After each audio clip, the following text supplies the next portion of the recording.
Let's talk about Sagittarius. Sagittarius is the third sign of the fire triad. And it is the sign that is the mutant, is the one that reviews things and says, let's change this, or oh, let's do that, or it's not worth it at all. Sagittarius is noted as the perpetual seeker. The planet associated with it is Jupiter, which is the Jupiter of good luck and expansion. The Sagittarius is active during November 22nd to December 21st. Sagittarius is known as the philosopher. They love to travel and they love adventure. And they're open-minded, so they accept diversity. That's why it's easy for them to travel. They can go to these foreign cultures, and they love to, they're curious. They love to learn about these different things, because within what they're really doing is they're seeking for the truth, the underlying truth that is the link between all these different things. So they're optimistic. They don't get down very much. They can get down, get depressed, but then they pull themselves right back out of their hole. It's the Sagittarius relates to your beliefs and education and higher learning and education and learning in any form, the perpetual student. And one of the things that drives them is this thing about spiritual growth. If they don't feel like they're doing their spiritual growth, there's something, there's something inner self that's not right. And their key word is that I see. I seek and I see.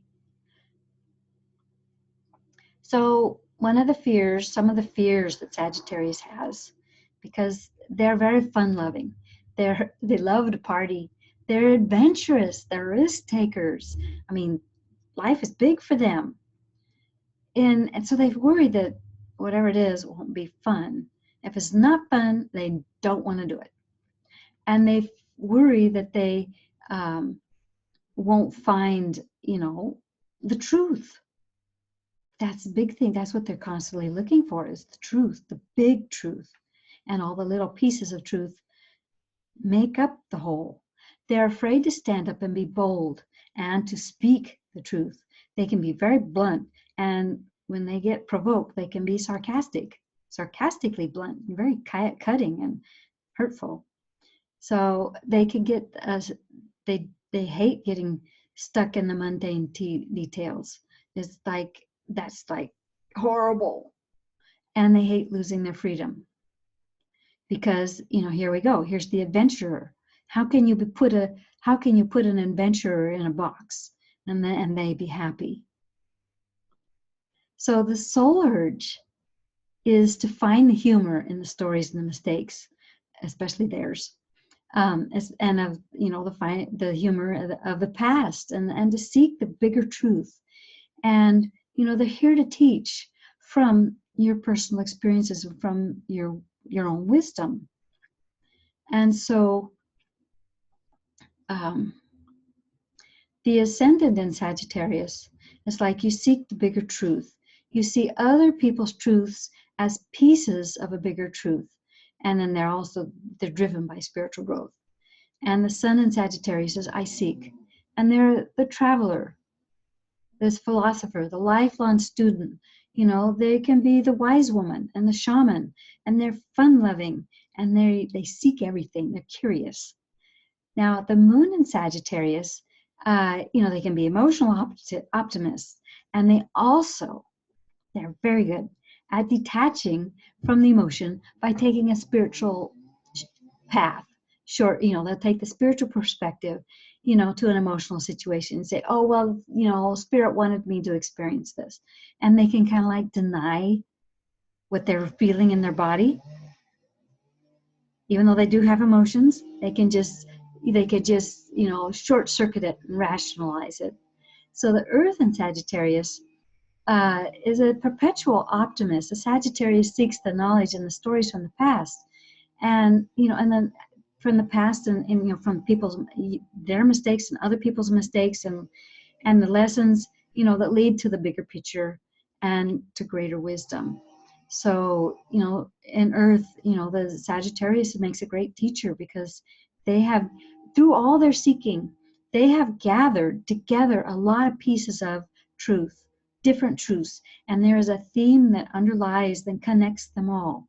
And Sagittarius, that is the gift that Sagittarius has, is to bring those pieces of truth together into a bigger picture and a greater wisdom, and then share that.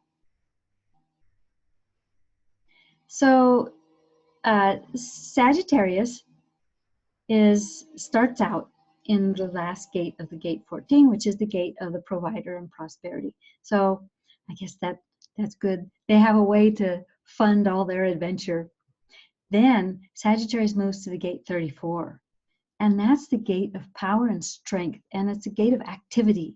That gate has to be busy because it's just like supercharged with energy.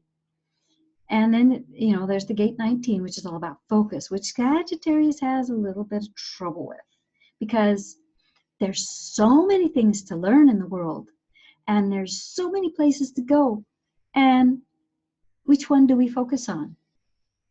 And then we have the gate 5, which is patterns, of rhythms, and, has to do with timing and waiting, which is another not very strong suit for Sagittarius. But now this one really is. The gate 26 fits right in with Sagittarius seeking the truth. And it's about having integrity and having the truth and being interrupted. That was a distraction. So that goes back to the gate 19. So, but integrity and truth is like huge for Sagittarius because that is what they're constantly seeking. That's what they're driven to find. And the gate 11 is the gate of the seeker, and it's the gate with a million ideas.